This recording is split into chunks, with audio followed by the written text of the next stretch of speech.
देखिए, एनडीए की बैठक बहुत सिस्टमेटिक ढंग से एनडीए के लोग सारे विधानसभा चुनाव क्षेत्र में करने का काम किया है।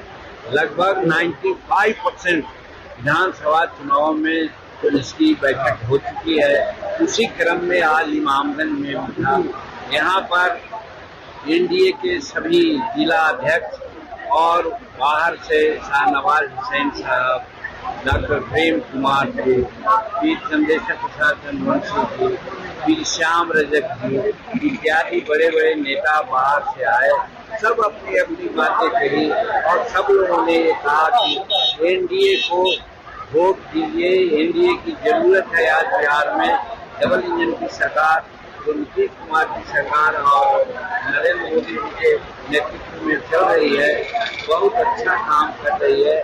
इस काम को डिसकंटिन्यू नहीं होना चाहिए। इसको लगातार आगे बढ़ाने के लिए सब लोग वोट दीजिए। जहाँ तक क्षेत्र की बात है, क्षेत्र में संतोष कुमार ने जिताया कि साहब यहाँ 300-400 करोड़ रुपया का माइनर इरिगेशन की योजना स्वीकृति है, 200-150 करोड़ रुपया का रोड सैंक्शन हुआ है, पुल बन रहा है, उसका कार्य प्रारंभ होने वाला है। कुछ लोग के तकनीकी कार्य, इसके अलावा डिग्री कॉलेज हुआ है। यहाँ पर आपको ITI कॉलेज चल रहा है। फिर हम लोग प्रयास करेंगे अम्बेडकर कॉलेज वगैरह का। ये सारी बातें कह करके देश हित में, राजहित में एनडीए गठबंधन को लोग वोट करें, ये यहाँ के कार्यकर्ताओं से आह्वान किया गया और देखा गया काफी जोश थी। आधा मर्द आधा औरत अभी लोग आए थे। बहुत गर्मी किए हुए था, उसके बावजूद भी हजारों हजार की संख्या में लोग जुटे रहे। और अभी तो वर्षा हो रही है। इंद्र भगवान ने ये भी खुशी की थी। धान यहाँ पर कोई वैसे सिंचाई का साधन नहीं है। वैसे कोठी बांध को हम लोग ने आगे बढ़ाने का काम किया है। वो होगा तो 5-7 पंचायत को मिलेगा। और कई एक नदियों में सुपर बनाने की बात किया है, तो ये भी हो जाने से आगे आने के बाद यहाँ सिंचाई की व्यवस्था हो जाएगी। लेकिन संप्रति सिंचाई की व्यवस्था नहीं है। ऐसे ही स्थिति में आज जो वर्षा हो रही है, समझिए कि अमृत की वर्षा हो रही है। सर, CWC के बैठक के बाद खड़गे साहब ने कहा है कि बिहार का चुनाव भाजपा के एंडिंग का शुरुआत होगा। एंडिंग का शुरुआत होगा।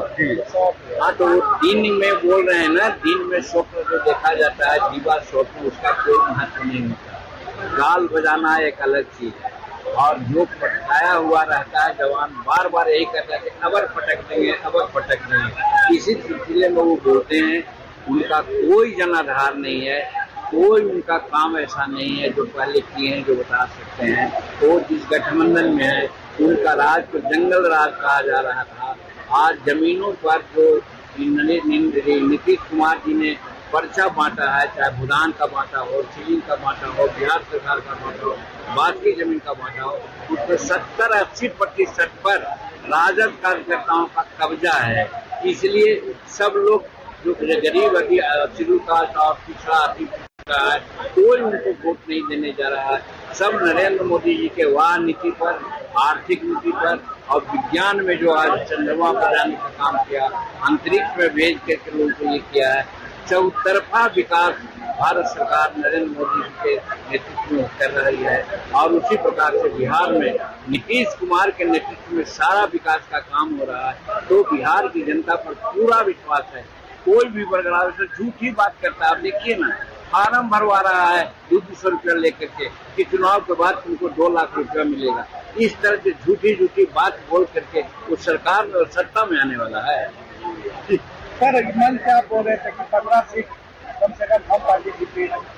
नहीं, जीतेगा नहीं। हमने कहा कि हमको आवाज दीजिए, हमको आवाज और ताकत दीजिएगा विधानसभा में, तब न हम जो 35 अपना सिद्धांत बखारे थे, दिया था, निरूपण किया था नीतीश कुमार, उसमें 22-23 वो तो कर दिए हैं प्रकलांतर से।